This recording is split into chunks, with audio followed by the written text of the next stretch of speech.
kitty cat. Is that a kitty cat tea mug? That is awesome. That is awesome. Nice.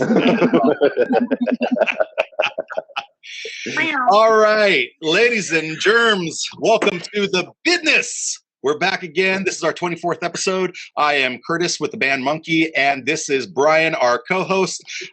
Keep holding down the fort in the island of Oahu. And today is a special episode. We've been getting a lot of flack about people saying there's too many dudes on your program. Well, now we have the ladies of ska.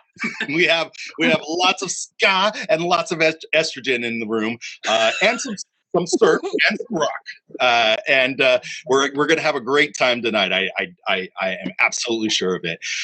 So let me do some introductions here, just quickly. We got Kristin Forbes of the Scotch Bonnets, also known as Lady Hatchet. Hey, y'all. She's been playing reggae and ska for many a day, and she's very, very good at it. Amazing freaking show. Absolutely. And she has a side project she does with Greg Robinson, where they do acoustic ska, and they tell people how to do the winter reggae.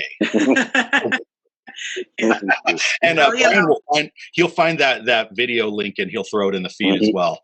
Next on the show, we have Marsha Leach.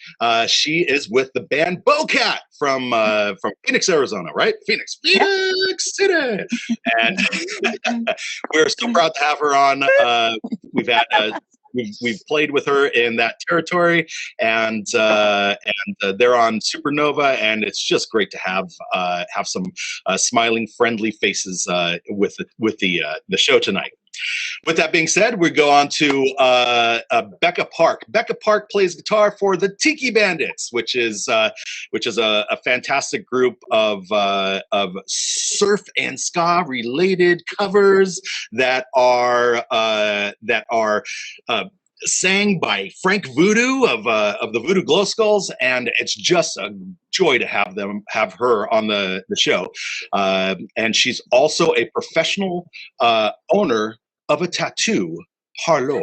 So if you are in her area in Arizona, you can come check out her shop and maybe get some ink done as well.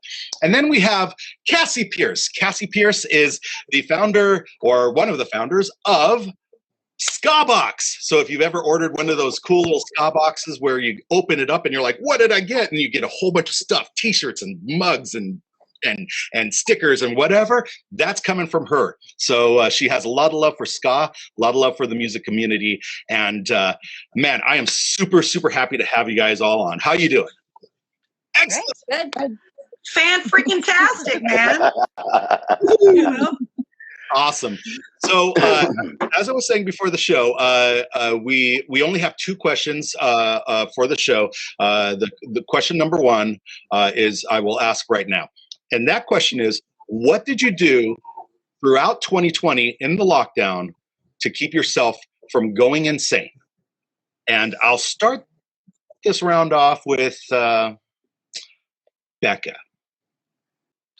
Well, Arizona wasn't very strict on the lockdown, so we were out for like 2.5 months, and the entire time I just painted for people. I spent every day 6 hours a day doing commission paintings, and then the second we weren't, forced to stay home, I started another band, and so. Oh. Yeah. Oh, tell us about the band. I got another quarantine band. We just started recording. We did about 5 songs the other weekend. But it's more like Uh-oh. Someone's got some music going on.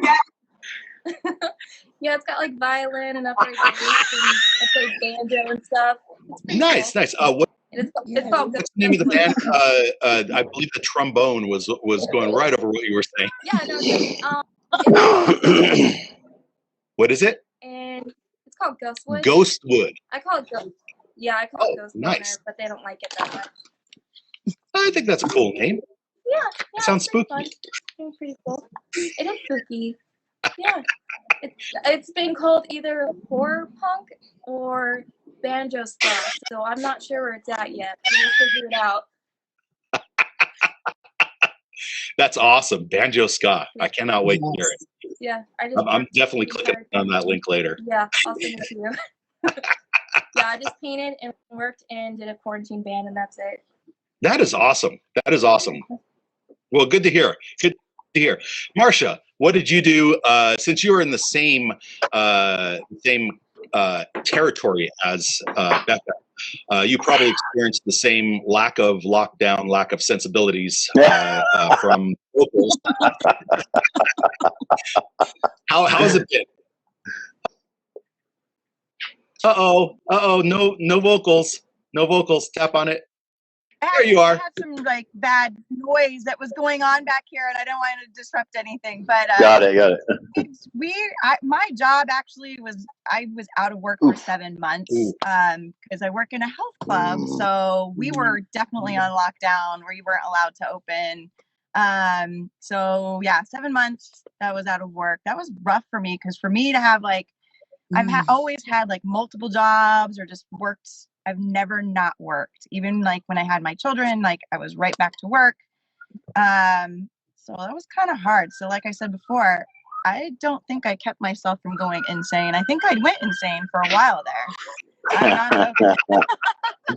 Lots of ups and downs and like, what else can I do? I painted my house. I'm sleeping. I'm like, what can I do? There's just, Yeah. you know. Yeah. So, I just light all the candles and the aromatherapy and just sit there. All right. Did BowCat get together at all and practice during the? Not very often. I think we, in the beginning, like, well, towards the beginning-ish, we tried to do some virtual shows and things like that. But, you know, I mean, as things started to progress and got really, really bad here in Arizona, like everybody just stayed home. You know, we were just trying to do what we could to not spread anything to anybody. So it was rough, you know, and like I have 4 kids at home. And so, you know, with them trying to do Online. And they're all diapers and a 4-year-old. Oof. So our house. Oh my goodness. Oof. So when I You say dear that, woman. I'm telling you, there's moments of insanity that I went through that I kind of was like, wow, that was pretty out there. I'm hoping nobody. Oh my God. Sweet woman. Well, just the fact that you have 4 children and you still are an incredible front person for a band, I'm going to give you a virtual high five. Oh, thank you. Yeah, we're in the. So I have 3 of my own, and we're in the process of adopting my 4-year-old nephew. So that's kind of been through this whole process as well. So we're finalizing that stuff pretty shortly. So hopefully that'll be all good and go. Nice. Let's see, Cassie. I know your story is going to maybe be a little bit different because you launched a company during this time, and from what I hear, it's doing pretty well. Cassie, how you doing? Cassie's frozen. Oh no! Oh no! Come back! We'll give Cassie a moment. She's thinking about it.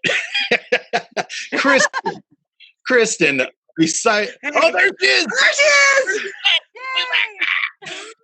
Cassie, can you hear me? Okay. Yes. There you are. All right, we're good. Awesome. Hey, so you launched Skabox in 2020. Yes. How has that been for you? Has it fared well? Have you did that fill in the void of what causes the lockdown insanity for you? Yeah, so Skabox launched like right before the pandemic. I mean, like right before it, and we didn't expect it to need to really fill in a void so much, right? We just thought it would be a cool way to kind of spread the love of smaller bands and our scene. And California has so many great ska bands, Curtis, you know that, and it was kind of shocking, right? Like for everyone, obviously, but starting a small business like right before that hit, we were like, oh no. But the ska community is so awesome in the sense that everyone just kind of wraps around stuff like that. Everyone gets pumped for each other's projects and supports each other's, GoFundMe's or Kickstarters or whatever. And so things, didn't go super smoothly at first, but it picked up really well, and we've had a consistent amount of subscribers, and worked with a ton of awesome bands, and probably due to quarantine got to work with more awesome bands than we would have without it. Absolutely. Absolutely. We're all kind of stuck at home, and it's everyone's kind of DMing and emailing each other and trying to figure out how to spread wherever we can and get the word out wherever we can, however we can, since all we have right now is the internet. So, I mean, it went better than expected. That's for sure. Well, I think it actually worked in your favor. I think that you have a lot of people who were gearing up to have like the greatest ska summer of the last 20, 30 years. And then all of a sudden the bottom got pulled out of all of it, like no punk rock bowling, no Supernova, no touring ska bands, no nothing. And I think that caused people to reflect and say, like, where can I even get this stuff? Like, do I? Yeah. Which brings up a side point. The rest of the people in this room and the rest of the people in the feed, if you have a band, hit up Cassie, because what she's done, and this is I was, when I first heard about it, I was they kind of cold called me with the whole concept of Skabox, and I was like, let's put it this way: there in the ska community, there and punk community, there are people that say, "Hey, I want to get a whole bunch of stuff from you for free, and then I'll pay you when I sell it." And then of course they just disappear. And my first conversation with her, she's like, "Yeah, I want to buy it from you, and I want to buy it for a price that you find that gives you a little bit of kickback." And I was like, "Oh, well, that's a different model." And yeah. So what she does is she. Who are What's you? that? You angel? I'm meeting you. So in case you don't know, what Cassie does is she asks you to name a price, and then she tells you how much she can purchase at that price, and then you send it to her, and she Venmos you. Bam. This is a revelation. Like, it's kind of genius. We're gonna be friends. I'm gonna call you. Call me. Seriously, like, that is the hardest thing when you're in a band, is trying to get your shit out to different market. Like, you think about being in a band, and it's like there's the pinwheel, and like you have your home city, and then maybe the cities that are like about an hour or 2 hours. But then once you get out there, like, how the hell do you get your stuff to anybody? Like, maybe you're lucky to play with on a night with other bands. I mean, that was the reason the Scotch Bonnets have been a band for 10 years, and we only got out to the West Coast in 2019 because the Toasters asked us to open. And I had always said, we cannot just go to the West Coast, even though I want to, even though I know y'all have wonderful scenes, because we're a little baby band. We will get our asses handed to us. I will lose so much money, and I'm not 20 years old anymore. I can't afford to do that. So it's a lot of that is to do with just there being absolutely fuck all in the middle of the country to do. So you can't really like do your shows out there. There's like little pockets, and you kind of need to know where they are. But the drives are 12, far. 13 hours. Like, no, it's that's the same reason the Monkey doesn't go east. It's like once you get past like Vegas and Phoenix and stuff. And Reno. Reno's not really. But like once you get past that kind of stuff, it's like the next place that we're going to is 12 hours away. And then the place after that is 12 hours away. Yes. And you have to go across mountains. Yeah. Mountains. Mountains. Either towing a trailer, which is terrifying. Especially when they make you unload everything at the Hoover Dam. Still one of my favorite they don't let stories. you have to go around now. They don't really let you do that. At least when I was in that area, they didn't really let us. Yeah, we had to go around. So because they were like. Speaking of you guys being out west, to the rest of you in the group, one of my favorite stories of all time and being on the road is we were coming back west and we decided to stop at the Hoover Dam, and our bass player had never seen it. So we're like, they make us like unload all of our gear, and they're like going through all of our gear and everything. And I'm standing at the side of the van, and I'm wearing a Barstool Preachers hoodie, and all of a sudden, all I hear is Barstool Preachers, and I'm all like, I turn around, I'm like, yeah, I like played with them out in England. And they're like, we were just playing with them, da da da, and we all just kind of stopped, and we're just like, wait, who the fuck are you guys? And they're like, we're the Scotch Bonnets. And they're like, who the fuck are you guys? And we're all, we're Monkey. That's right, that happened. That was awesome. I'm just like, oh man, so rad. That Scott was like Bond's on the road. Come on now. Running into a band at a truck stop plus 10. Like it was because it was the Hoover Dam. Like it was awesome. That's one of my favorite tour games is like find the other bands on tour. Right. You always can see their vans and just going up to them and be like, hey, what's your band? And sometimes they're a little, they get, you know, when you're on tour, it's like you're in your own little gang, and like you kind of go through like a little cloud, like a little fart cloud through all the like rest stops and everything. But then like when you see another band, you're like, oh, they're kind of like, they're similar, but you're not used to anyone invading your gang, especially coming right up and be like, hey, what's up with you? And that's one of my favorite things to do when people are like, and I'm like, come on, man, talk to me, damn it, we're both on tour. When's the last time you took a shower? Huh? You know? Don't lie, I could smell you when I went. Come on, where are you playing tonight? Oh, you gotta hurry up, man. We were playing on the same show, weren't we? Yes. The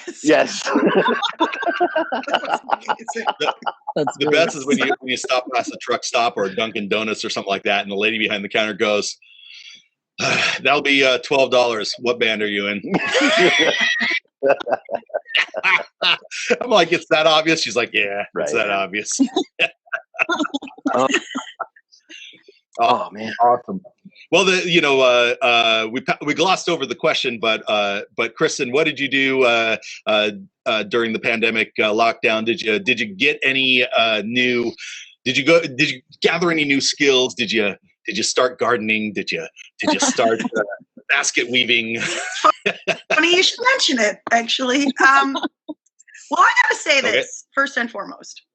If the lockdown had never happened, about the time when it happened, I would have burnt out completely. I would have I had been going so hard for so long that I was starting to not be able to respond to emails and getting anxiety about it, and just being crying a lot and being I can't do this anymore. I'm so tired. And then suddenly I didn't have to leave my house for months. Yeah. So I see that as the best silver lining for me, is that I got to take a break and rest and rejuvenate myself. And I've talked to some other people who were in Vic Ruggiero, same thing. He's like, I slept for 2 weeks. I didn't realize I was that tired. I'm like, me neither, because I was just strung out on the road, man. Just keep going, you know? So it was like that. But then I started to kind of piece myself back together, a little more healthy, got outside and was hiking a bit. And then somebody said, Kristin, you need to live stream. So that's when I started my live show, Slice of Hatchet.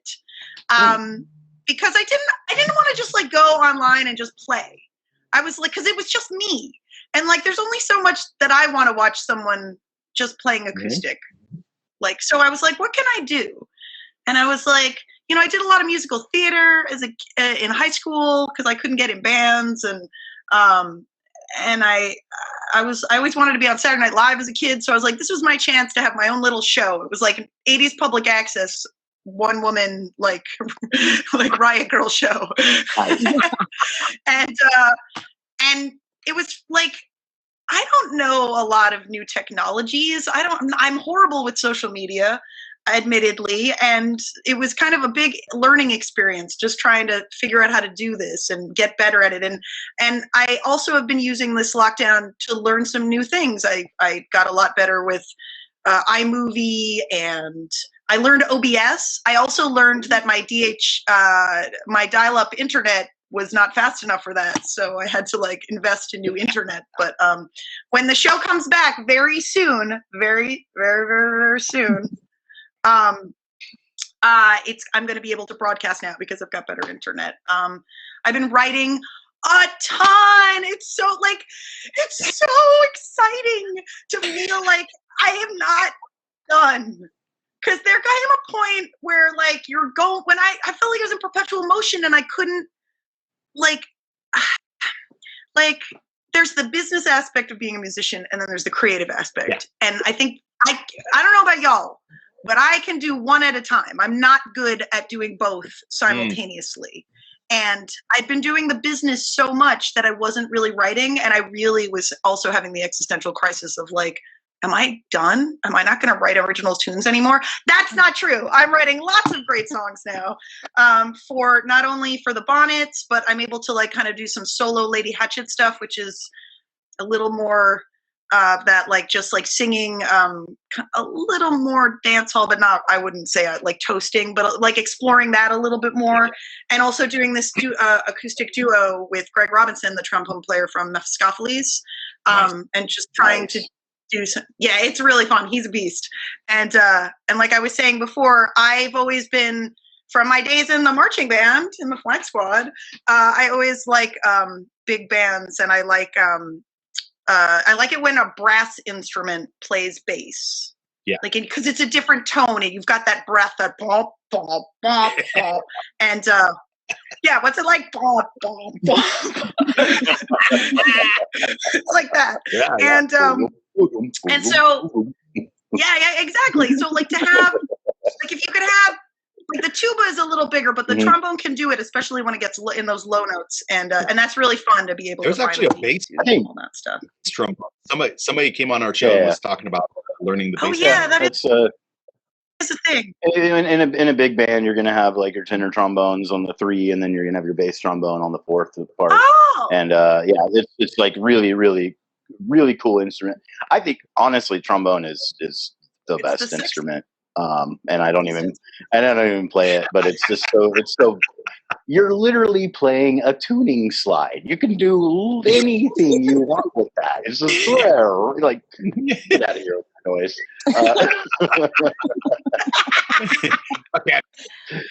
Deal with that. Get out of here with that. You and your smooth slide. Oh, I wasn't thinking about the slide. I was thinking about the embouchure. Oh, and then just all of it.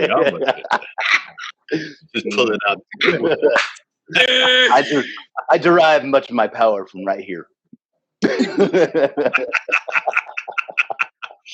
And speaking of Brian's anyway. Becca, how's the tattoo world been treating you? I'm so fucking busy. Yeah. I knew it. Got their stimulus check. How many? I got my stimmy. I need my ink. How many COVID-19 tattoos have you done? I'm done it. My apprentice made a flash sheet, and it's fucking hilarious. It's like a dumpster fire. Nice. People are getting them. They're really getting them. Nice. Mini little dumpsters on fire that says 2020, or like a toilet paper roll or something. It's stupid that they're getting them. I need a dumpster fire 2020 tattoo. I kind of love it. Yeah, I know. Yeah. But people. They need to stay home, but nope. They find an excuse to come in. we have to keep like a certain limit of people who are in the shop, and that's a struggle. Yeah. And we've got those Arizonians who don't want to wear a mask. So I'm a fucking jerk when they come in. I'm like, go out, get one. You've got one in your car. I know it. Go get it. And they'll throw a fit. They'll yell at you. They'll scream at you. They'll cancel their appointment. And I'm sorry. It's got to happen. Yeah. Well, you're not just dealing with the COVID-19, but you're also dealing with just the general bacteria and problems with open sores or open wounds. You know. I mean, from day one, we treat everyone like they have AIDS. So the only difference is they wear a mask. Yeah. It's always been a super sterile, like, procedure. Yeah. People are like, what are you doing differently? I'm like, I'm asking you to use hand sanitizer more. I'm asking you to wear a mask. You don't have one? I have got a box right here. You have no excuse. Right. Super easy. That's super good. easy, and they're dicks about it. They're so mean. I'm like, go outside. Wow. Go get a mask. It's not that hard. Wow. You should get ones that have like a advertisement for your shop, and just go put this on. I thought about that. I thought about like going to the printer and getting like our logo printed and then having some lady sew a bunch. Yeah. Be good Yeah. for it. Yeah. And then you can get some to Cassie, and Cassie can put in the Skabox. Put it in the Skabox. Put it in the Skabox. Put it in the Skabox. Skabox. Put everything in there. See, it's been super busy. I'm sorry, Kurt. Every time you say Skabox right now, I'm just reminded of the like Al Gore, like, we're gonna put it in the lockbox, and then Tipper and I will have the key for the lockbox.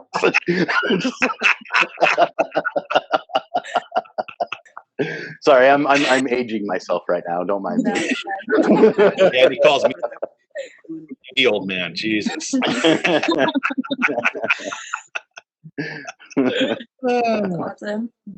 Awesome, but everything's been cool otherwise, right? The has the band gotten together and done any practices? Tiki Band got together a couple times.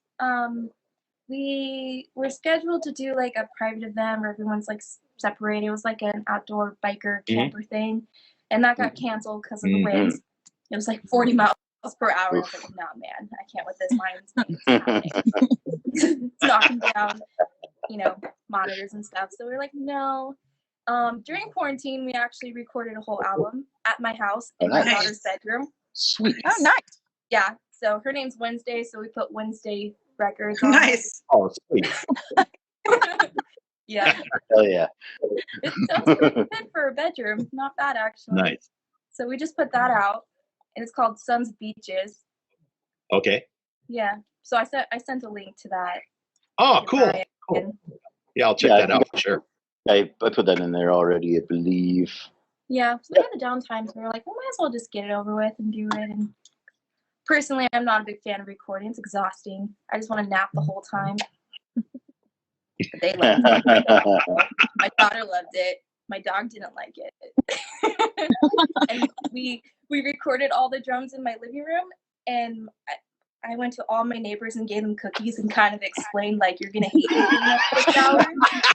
And so when I made a post that my new band was going to go record, they were like, do we get cookies again? You can record anytime you want. They all like personally messaged me and they're like, "Do you get cookies? Are you doing it at your house?" I'm like, "No, we're going to Vegas. I'll still bring you cookies, like, if you want." They're like Pavlov's dog. They just start drooling. That was so cute. I could pay cookies too. What's that? I said, I wish I had a recording studio that I could pay cookies to. That'd be awesome. No, right? Yeah, Right? Seriously. It's gonna be like 6 hours of drums. It's really loud. I don't know these people. I've only lived here like a year or two. So I didn't even knock on doors. I just put like little bags in front of all the doors. And I was like, please don't hate me. I'm this neighbor. Don't hate me. Because I never have practice at my house. It's never noisy. Like, you'll hear my toddler banging on her drum set. But to go from like the pure silent neighbor that talks to no one to, hey, you're gonna hate me. Here's cookies. Now they don't like me because they got cookies. There you go. Yeah. So yeah, we got together a couple times, but we're just trying to play it safe. Yeah. We don't need to make it work than it is. Right. So I think we're just focusing on recording. I've been writing a bunch of songs for it. Started a new band, writing tons of songs. That one gets together pretty often. Nice. But Frank is a busy man. Nice. Or maybe I'm a busy woman. Who knows? But Either way. Either way, it's good to be busy. It's good to yeah. good to be So I'm producing. not getting crazy. Oh, yeah. For sure. Yeah. And Marcia, what about the BowCat guys? Have you guys been able to do any successful recordings or practices online even?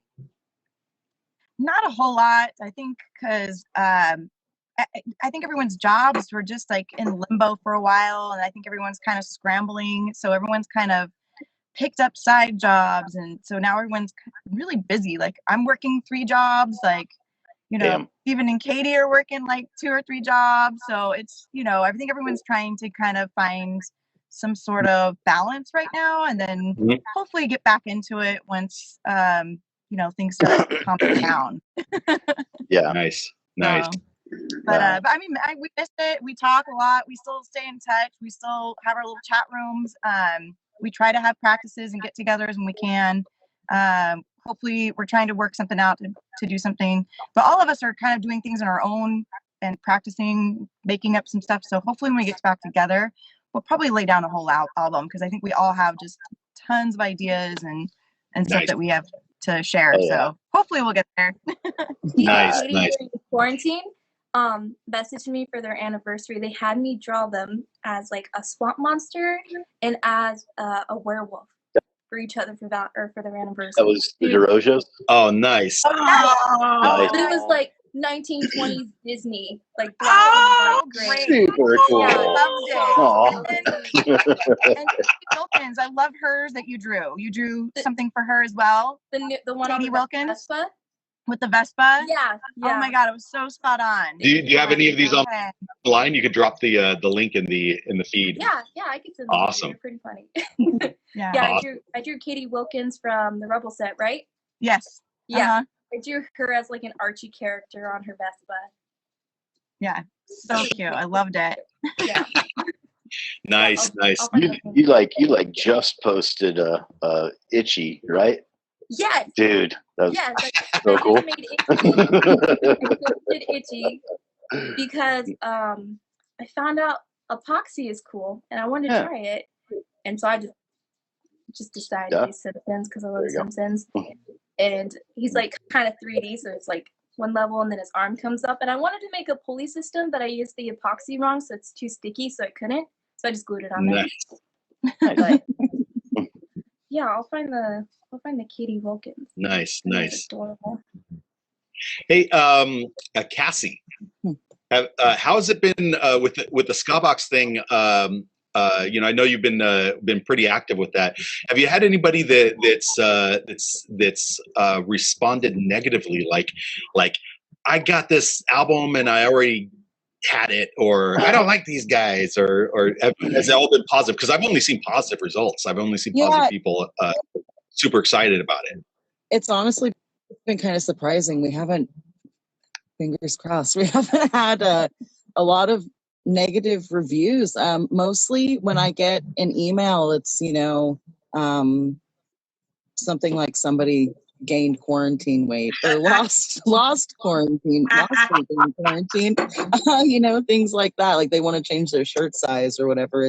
We usually don't get a lot of complaints. Somebody might say, "Oh, I wish I got that hat," and then, you know, we give it to them the next month. So it's typically cool stuff like that. Like people have been really nice, which is not normal for, you know, internet related stuff. No. So I have a question because I'm so super interested in this. The Skabox idea. Is this like a monthly subscription? Yes. And you get something every month? Mm-hmm. Yeah. So it's totally a all ska and ska adjacent music monthly subscription box. We have a cool black and white checkered box that we send every month. It is Music. We've done I don't know, gosh, music, t-shirts, hats. We've done comic books and flash drives with music downloads. We've done download codes. Backyard Superheroes sent us pop stockings. We've done socks from Monkey. We've done guitar. I mean, like anything that will fit in the box. Yeah. We do. And so it's $35 a month, domestic shipping included. We have to charge for international shipping because international Because it's shipping fucking is expensive. Right. but you can either buy them one off, or you can do a monthly subscription, or you can buy them 3 months at a time. We're super flexible. And Nice. worked with tons of bands, different stuff every month, different bands every month. Yeah, it's been fun. Oh, that's Nice. What Nice. a cool idea. This might be secret insider knowledge, so I understand if you don't want to give it out. But how many subscribers are you looking at now? Like, have you grown it to a decent base? So we have about 50 a month, which has cool.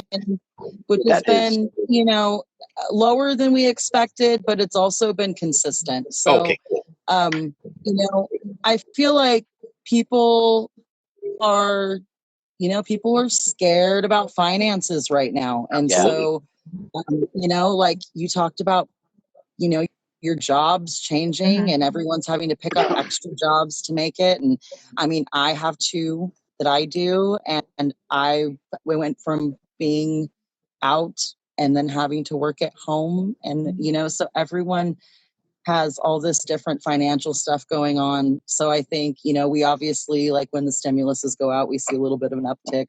During holidays, we see a little bit of an uptick when you expect people to spend money.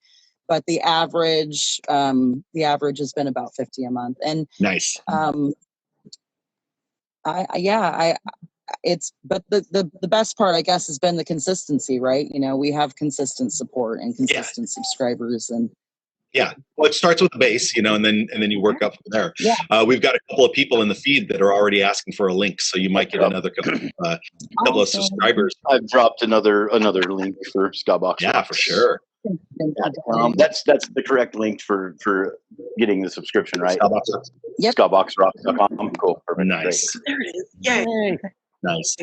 And what's also cool about it is it has a kind of a reciprocal feed to it, because when all these fans, when they do get their Skabox, they open it up, lay everything out nice and pretty, take a picture of it, and then they link all the bands to their picture as they post it on Instagram or Facebook or whatever. Or any of these. Yeah, it's super cool because we've seen, probably every time that we've worked with Skabox, we've gotten at least 6 or 7 people that just include us with links and like they're super proud. They're like holding up the shirt like, I love it. Yes. Unboxing videos. People will do videos sometimes. That's super cool. Nice. Yeah. Nice. Yeah, definitely. If you're a Skabox subscriber, get those videos out and link the bands, because it is really cool for the fans, but for the bands, it validates us. It makes us feel that someone out there really appreciated this whole thing. Not just the effort that Cassie's putting into it, but the effort that we put into it to make the merch and to house the merch and to work with people like Cassie. And especially in this time when we can't sell product, we can't literally go to do shows. It's crucial to have some sort of feedback from the audience. So we love to see it. Excellent. All right. Yeah. So let's Brian, what's in the feed? Tell me what's in the feed.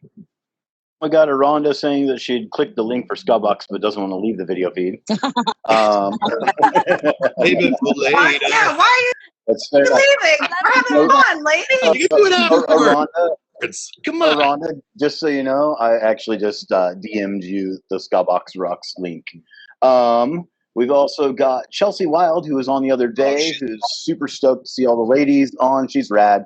Punk rock solo acoustic lady from Seattle, Washington. She's fucking rad. She has messaged Becca about art and wants to link up with you about that. And then just a bunch of people like drop links for Skabox, and everybody's super stoked about this is a message directly for Chelsea. The same artist we were just talking about. You can respond in the feed, but how did your last treatment go? I hope that it was successful. She's actually heading out to work, she said. So okay, well, you can always hit us up later. Have to she's link up with her later. So she's a great artist, and she's also a cancer survivor. So she was getting her last treatment the day after she was on our show. So just if at all, just hit us up on the feed and just say, you know what I'm gonna do right now. Actually, I'm gonna drop her GoFundMe link. Yeah. Do it. Let's all have a moment where we all just collectively send good love vibes to Chelsea, because I am a firm believer in the power of collective positive thought. Chelsea. Yes. Nothing but the positive vibes. Jazz hands for positive thoughts. Oh my God, that was awesome. Jazz hands for positive thoughts. I'm using that one on my show.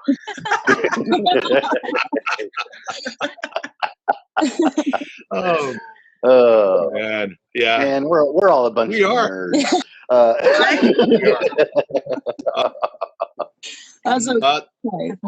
She says, "Oh my God." She said, "I just just tuned back in." This. My pug is literally throwing a fit because I'm not. Ooh, hey. Oh, nice. Hey, Cassie, John Roy from the band Unsteady is going to send you a bunch of 7 inches. Awesome. Oh, pick up the man, John Roy. Yeah. Been working with him on some tracks. Yeah, John Roy's amazing. That dude is so awesome. We had him on, I don't know, like the 3rd or 4th episode, right? Something like that. Yeah. He's got amazing equipment. Mm-hmm. I've seen some of the equipment he has. Yeah. He's really cool. His J Roy sound is, I believe, is what it's called.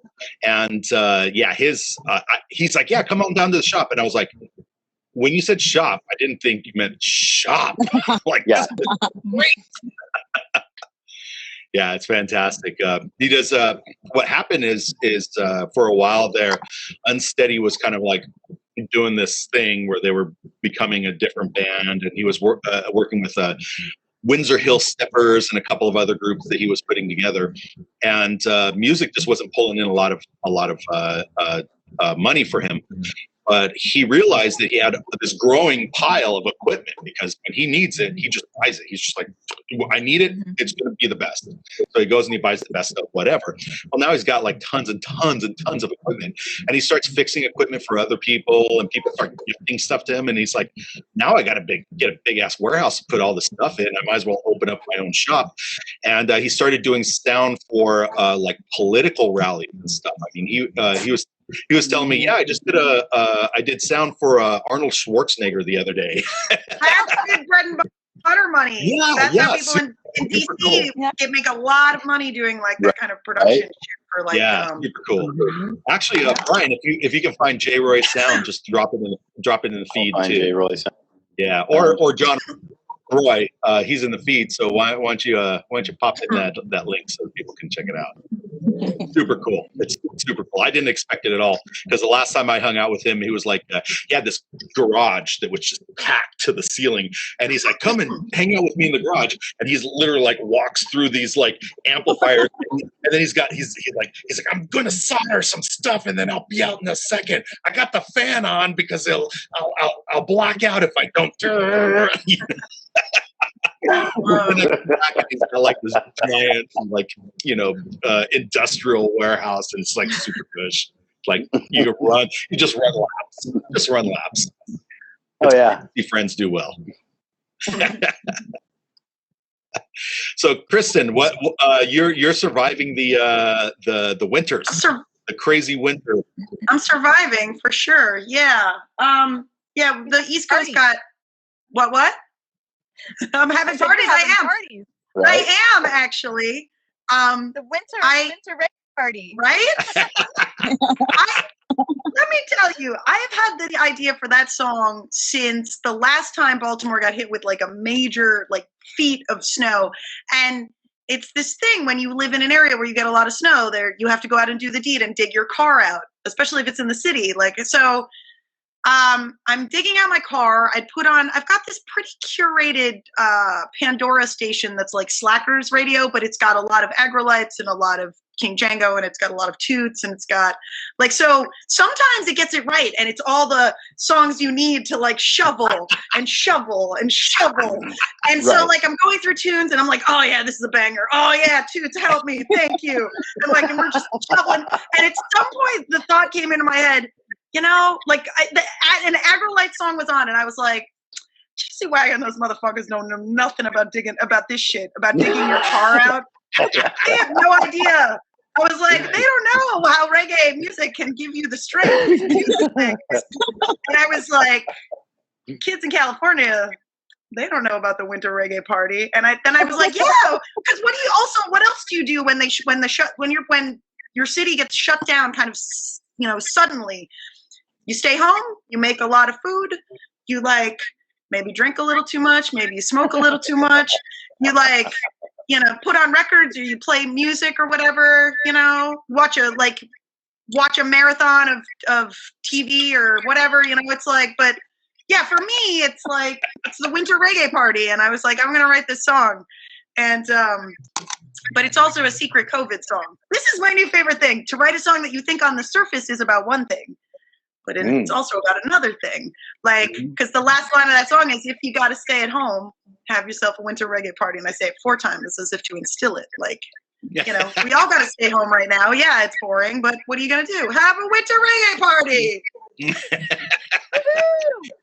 Yeah, we talk about that a lot in the band. We've got a lot of ideas, and the ideas are always like, you know, like, I miss my friends, I miss playing in a band, oh, this COVID thing sucks. And it's like, how can we change the words? How can we change the words? Because check it out, that's going to be important for people to hear right now. Yes. Yes. And then 2 weeks after the lockdown is up, we can never play it again. Yes, you can't be that obvious. Yeah. You can't. This is where we as songwriters have to use metaphors and use things that will have sustaining power. You know, the way I look at it is, I'm like, yeah, I can continue to do this song after the pandemic. Yeah. I can do it after Christmas, and it's more of it's a winter song. It's not a holiday song. It's not about Christmas. True.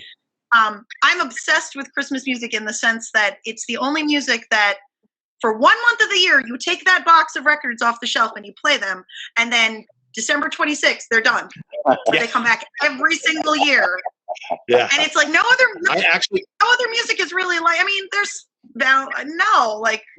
Halloween songs, you know, New Year's songs, but like, no, it's just, that's it. And that's fascinating to me.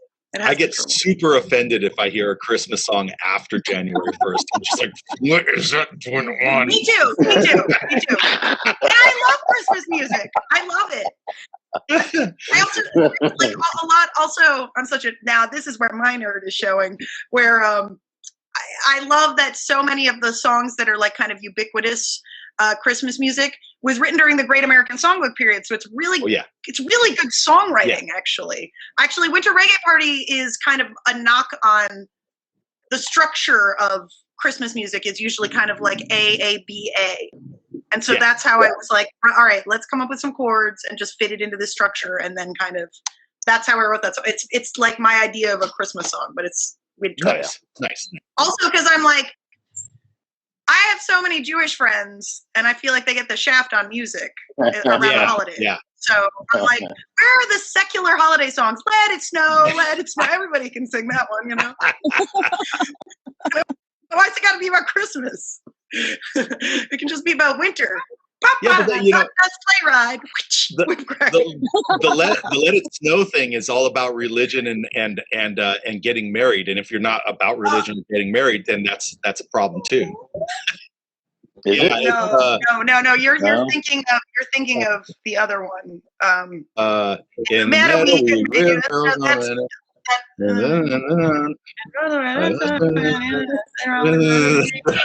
Walking in a winter wonderland. Winter Wonderland. A little different, but you are right. You are correct, sir. That one is definitely incorrect. Okay, so I love that moment we just had because you did the same thing I do. You go in the matter with bits of the same to the chorus quickly. That was when you guys remember tape. That was like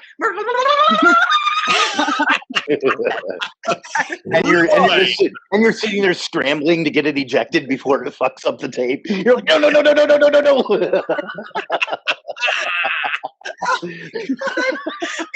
No, the kids don't know that sound. They don't know that sound anymore. I'm dying. You're killing me. My tape.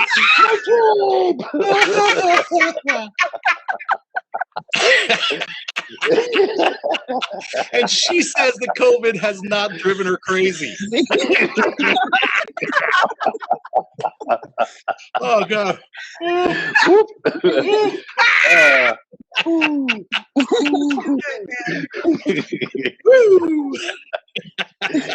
Oh man. Dude, I admit it. Bitches. Yeah,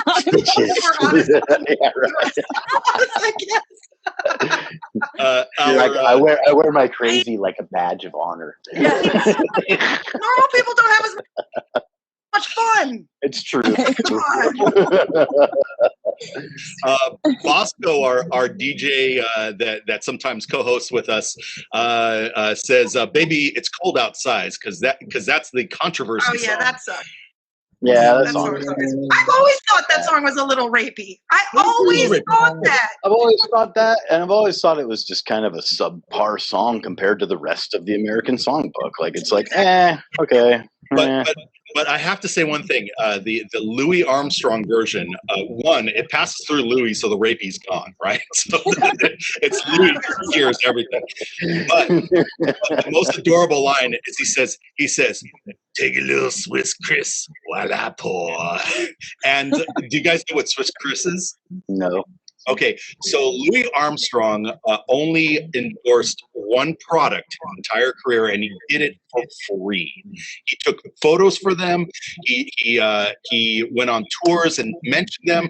Brought little card stand-ups for them, and it was a product called Swiss Chris, and it was a laxative.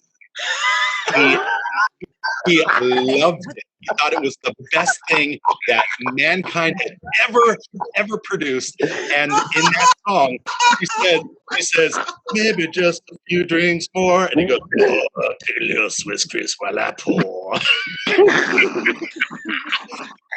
I fucking love that guy. Eating? What is he dying? Well, he's eating all the crap that people ate back then, which is just eggs and potatoes. Oh man! Eggs, steaks, and potatoes slathered in mayonnaise. Stop! You're making me hungry.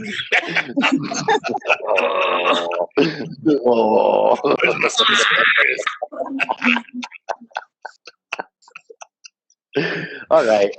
Let's bring it in. The Bonnets have been trying to get our act together as far as home recording goes. We've always been more of a live band and not really a home record. Like no one in the band is that guy who's like, oh, I do engineering, so I can record us. You know, nobody is kind of can step up. So that's something I've been kind of exploring during the lockdown. I got an interface, a 4-channel interface, and it's kind of taking me back to the Tascam 424 days. I was really good at 4 tracking, and then everything went digital, and I was like, I don't understand. I remember, like, when things first went digital, you really had to understand computer specs and RAM and hard drives, and there was sound processing speeds and shit like that, where I'm like, I just want to write songs and play guitar. I have a degree in photojournalism. I don't know anything about computers. Like, what the fuck? And I like tried, and Nice. And then somebody tipped me off to the M-Box, the one channel interface. And I was like, okay, I guess I get this. But it felt very limiting because it was just one input and I had been used to 4. Mm-hmm. And I was getting good at like bouncing and doing mixes with the faders kind of in real time. Like I was getting really good at that. Yeah. And then that got taken away from me and I was very crippled so getting a 4-channel interface, buddy of mine sold me one for use and I was very grateful. And is now giving me the idea of like, oh, I can mic drums again. One of the channels is a little beat, but I looked up the John Lynn. I'm so bad with names. There's an English engineer who recorded everybody in the 60s and 70s and 80s, and he has a method for miking drums that are just it's like a 3-mic method. And we. Well, okay. So that's important because I'm gonna put a little flag in there because we just started doing our recordings with a suggestion that we learned in a studio with Brian Wallace. He was on the show weeks ago, and Brian Wallace had his own studio for a while. We lived at his studio for like 2 weeks. Where is that? Well, it used to be in Tascadero, California, but now he's in Southern California in like the Hollywood foothills or something. Somewhere around there. But anyway. I only ask because I don't mean to interject, but I would actually want to get this out to the masses. I'm trying to find a studio for the Bonnets that's kind of in the middle of nowhere. So when we record, I want to kind of do a tour out there and like when we're tight, I can just, and also middle of nowhere. So it's not like, hey, me and my friends are going to go out and do weights and like, I'm like, no, maybe like nowhere. You know what, Brian, why don't you get Wallace's link up there because he's in the hills. So you can't, there's no stores or anything. You gotta like hang out with him at his house. So that might be up your alley. I was actually going to suggest that you look into places in like the Greeley, Colorado area because the legal weed,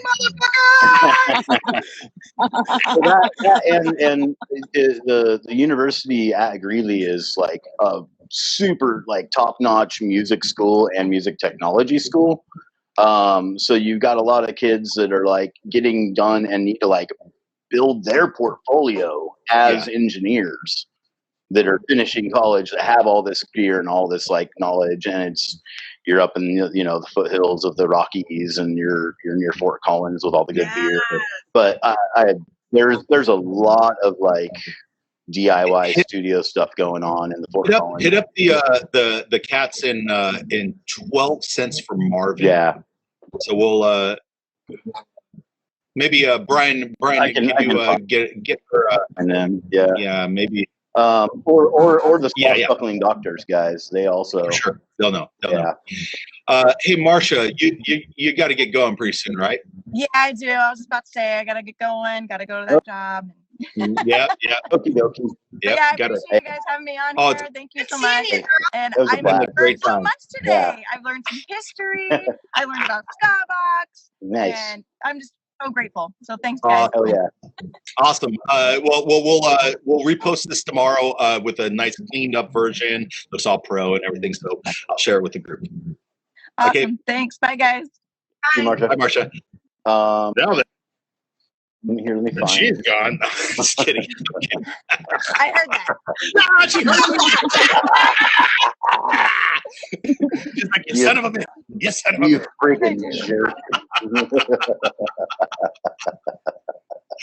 Oh man, we toured down to play with with her band with the BowCat, and I knew Steven pretty well, over the years, email chatting with him and stuff, and kind of getting him to get our band in the area, and we showed up, and for some reason I was in a saucy mood, and so I just roasted Steven from the stage. it was like his birthday or something. Oh, I just kept like making fun of him. I'm all, you know, I just making anything up as it came off the top of my head. And man, it was like a comedy routine. Everybody was cracking up. And afterwards, he's like, can you do that like every show? Yeah. Nice. The Bonnets show with BowCat, when we were out playing with y'all on that Toasters tour, was one of the best shows we've ever played. Oh, nice. It might be the best show we've ever played. At the Yucca Tap Room? Yeah, at the Yucca Tap Room, yes. Yeah. And I'll tell you, this is why. Is because we'd never been there before. Pablo knew Katie and Steve from playing in Left Alone and playing Yucca Tap a lot. And Katie bought an Ace Tone, this very specific organ, the organ she plays, from Pablo. And I think we brought it, yes, we had it in our trailer and we brought it to her for this show. Oh, cool. And she bought it. So, but besides that, I don't think anyone really knew who we were. We were just the opening band for the Toasters. And we show up and, you know, we get up and play and like, the energy in the room is palpable. Like we felt everyone go. It was one of those. Yeah. And we're playing, and people are going apeshit and dancing, and I'm like, "Wow, this is a great show! This is a great show!" But this is when the magic happened. It was like we were doing our last song, the song "I Do," and there's a little like vocal refrain towards right before the solo, with a little bit of rockin' style, with a little bit of rockin' style, with a little bit, and so, oh, I do it, you know, and then like they go into the solo, and our horn player Tiffany is crushing it. She's just like, and people are dancing, going nuts, and then she usually stops. And that's when I like version the song. So, but that's a little breath in the song. And it's kind of just like drum and bass and like some basic rhythm. And I don't know who did it, but somebody in the crowd started singing with a little bit of rockin' style. And everybody suddenly is singing. The crowd is singing that refrain. Yeah. And I almost cried. Yeah. I was like, they don't, like, what the hell is going on? Like, that's when the music is a cyclical energy. Yes. And like we as musicians can put it out, but it takes the crowd feeding off that and to send it back. And they did that, and they did it in such an like. I still like when I get choked up thinking about that show. Well, I get choked up thinking about that show because we crushed in merch that night. That was like the best night of the tour that we did merch. However, when we went to Vegas the next day and we loaded in at this casino, like through a loading dock and crazy shit, and I'm finally like up at the stage, and you know, so shit came up in different loads. So I get up to we think we're loaded in, and I look around and go, guys, where's my guitar? Oh, that's right. And my guitar, guitar got stolen that night. I remember that. So that was like the asterisk on the greatest show. I mean, I try not to think about that part because it all worked out. But you can have the greatest show in your life, but you're going to have to sacrifice the guitar to do it. There's balance there's always balance in the universe, absolutely. You know? Absolutely. You got to pay the piper. It's real. That's you know, that's a really crappy feeling showing up to the venue and like your axe is gone. I've had that happen once. And I didn't lose it. What happened was we had like stayed with family in Portland the night before, and I left my trumpet at my aunt's house. Oh. And then like we got up to Seattle and started unloading, and it's like there's no fucking trumpet. Oh, dear. That's like I've had that gut like feel out. But you got it back. But you got it back. Yeah. Absolutely. That so not the same thing, but like just that immediate feeling. Yes. I have like because. Yes. Well, you know, we'll wrap this up soon, but that reciprocal audience thing is something that people that aren't in bands don't quite understand. That there's this magic, and it's like you're playing and you throw, and then they throw back, and then you throw, and then they throw back, and then all of a sudden it feels like warm jello, and you're just like, whoa. Everyone is kind of moving like this. Yeah, and the whole world is like I'm inside these minds and they are with me, and it's really cool. It's really, and you feel like you want to go down and hug everybody and thank everybody for the response. Yes. And then you get really cool things like people coming up to you afterwards and telling you about how much you've inspired them,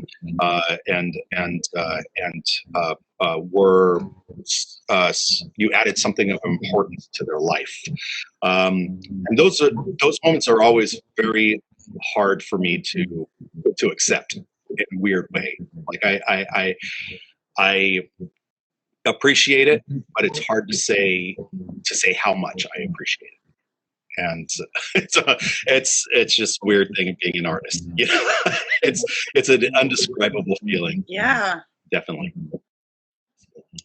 So the last question of the day is, how do you think there's any way that you can think of to generate a buzz about how to make this scene stronger once the COVID restriction is lifted? Once we can go outside, everyone's going to be afraid of like going to shows, you know, oh my God, there's some guy coughing, I got to run away. So how do we encourage people, artists to be more expressive? How do we encourage promoters to take a chance? How do we encourage people that are thinking about getting into a business, like get into a business for the love of God, my band will play there for free. You know, that sort of thing. We want to hit the ground running. And I just ask this, you don't have to get too deep, but you know, if you've got an idea that's been sitting in your back of your head for a while, share it, because somebody out there is going to take that idea and they're going to run with it. So let's start with Cassie. Cassie, do you have any ideas of how to make this ball roll a little faster once it starts rolling? And she's frozen. Shit. Again. No. Once again, we'll get back to Cassie.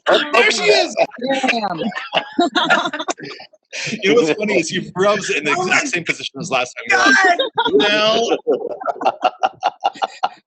Just. Oh my God. Oh, then she froze again. We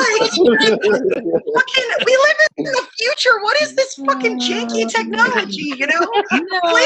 Blade Runner was 2019. Where is my fucking, like, there she is. car? There she is. We were Hey! totally good until you called on me. Okay. I think Now she's got no volume. Oh no. Oh no, you got it. I can hear you. I think outdoor stuff. You know, California, obviously, we got hit really hard, and oh man, I hate to say it, but I've been looking at the reschedules and stuff, you know, already happening, and I'm like, man, it's going to be 2022, isn't it? Oh, it is, isn't it? And so I think, you know, the outdoor stuff, trying to just, you know, encourage the masking and social distancing if people are doing stuff at restaurants and whatnot. And then the live stuff, you know, I know it's been hard for some bands, like, you know, if you have a different work schedule and everyone's kind of going crazy and it's the chaos of life, getting together and doing that stuff. But I think that's kind of been the shift that's happened, right? Is everyone kind of anticipates this live stuff now. It's kind of becoming part of what we all do now. No. Oh, she frozen. Becca, we love your idea. We'll do lots of outdoor shows. Yeah. For sure. Outdoor shows. They're going to be key. It's all right. She's doing it from her car, and sometimes the signal's good, sometimes they're not. I can hear you though. I can hear you now. I can hear you. Let's go on to Becca. Becca, what do you think you as an artist can do to encourage other artists and other people to take entertainment seriously and to just grab the brass ring with both hands? That's a hard one. I think right now people need to really concentrate and focus on a proper vaccine, wearing masks, and getting the numbers down before we can do anything. Yeah. Because they keep booking all these concerts and they keep getting postponed and people are losing money and they're getting people's hopes up. It's like, why are you doing that? It's not worth it. Limit now. That's it. Later. That's totally it. Yeah. Focus on it now. There's always going to be live entertainment, and you guys are holding us back by not wearing masks, by being stubborn. Yeah, you know? for sure. For sure. Very frustrating. Agreed. Like we're Vic from the Slackers and his lovely girlfriend Lauren are traveling right now, but they're doing like private limited shows, which I think it's great. They're like, max this many people, wear a mask, you're not allowed. That's great. Yeah. So we're gonna do one at my house. But it still makes me nervous. I still feel very guilty of the idea. Yeah. Do you know what I mean? I can't control people. Right. Yeah. But I like the idea that's going to be very limited, very small, distancing. There's plenty of space, but I still feel guilty. But yeah, I don't know. That's a hard question. We got to get there when we get there. Yeah. Exactly. Yeah. Kristin, you got something on your mind? I do actually. I think you're right that like we have to be very careful. However, I think that, as everyone has said, like, you know, people we're all like, those of us who, you know, believe in society and like we're all in this together, we all have to do our part and are wearing masks and being safe.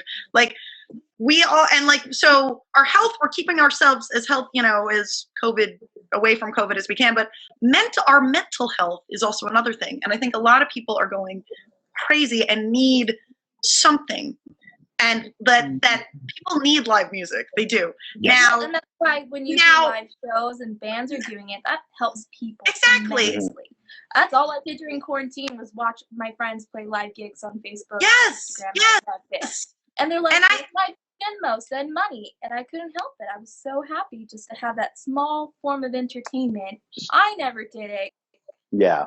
I got asked a million times. I don't know. So that small semblance of. Well, we want you to do it. We want you to do it. So the Bonnets did 2 shows, one at the end of September and one in the middle of October. One was at a park about 5 blocks from my house. And so it was very easy for people to stay spread, and everyone felt very safe, and it was like a really positive experience. We also did one at a brew pub in like their outdoor kind of brew like patio area, and the staff did a very good job of enforcing, like everyone had to be seated at a table, everyone had to be wearing a mask, there was a certain number of people, and everybody had a great time. Like, so I know there are ways to do outdoor shows where it's very safe. I went to some one of the big rock clubs in Baltimore, the Auto Bar. I saw Vic actually, and it was, everyone had a table.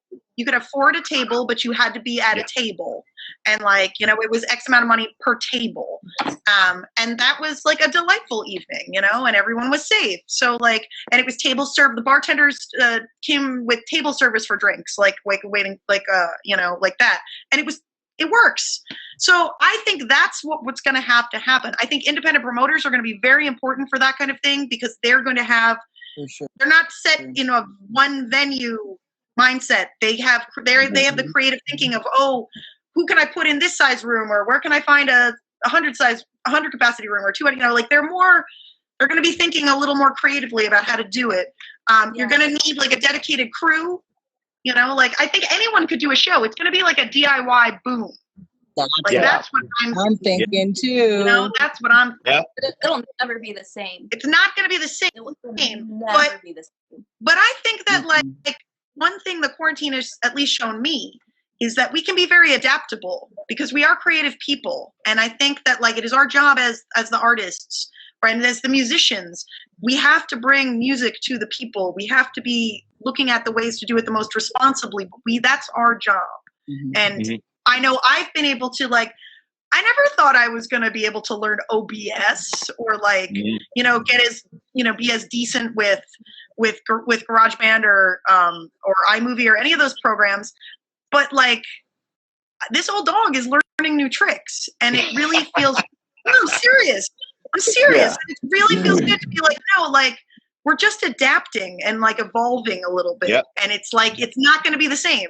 But like, I mean, You've mentioned Vic a couple of times, and what comes to my mind with the old dog and new tricks is, if I could have one more time, this is the one more time. Yeah. He's Now let the moon. Anyway, others. well, awesome. It was great talking to you, talking to y'all. I'm so glad that we got some estrogen in the room, because we have a lot of fans that have been hitting us up like, where are the girls? Where are the women? We know you have women. We're here. No, we just get overlooked all the time. that is our goal is to not be in that category of. I'm grateful that you had the show. So Thanks for being on. Thank you. Thank you. And just to let fans of the show know, we have been hitting up female artists just as much as male artists. It's just that some of the female artists are like, I'm busy right now. I'm a little bit camera shy, that sort of thing. So we've got that a lot. But I'm glad that we could get an episode like this together. We're actually in 2 weeks. 2 weeks time, we're going to have another all women of Scott episode. So we're going to keep this going, and then of course pepper in like females on panels and stuff like that. Yeah, you try to reintroduce this whole. in. We don't all have to be our own panel. Exactly. You know? Yeah. No, I want everybody in. Let's all get in. Let's talk You're about good, man. You're Any and good. all, You're on the right side. any and all of you are welcome back anytime. This was a lot of fun and full of nerdy goodness. Nerd. Nerd. All right. I'm really a nerd. I always know when it's a good show because my face feels hot from smiling so much. You gotta do that. Awesome. Well, it's been great. It's been great talking to you. We've got Kristin Forbes, Lady Hatchet from the Scotch Bonnets. We got Marsha Leach was here. She had to go, but she is. Dad. We got Becca Park from TIKI Bandits and Black Sheep Tattoo in Arizona, and we got Cassie Pierce from Skabox. This is the Bidness. Woo! Thank you guys for hanging out with us.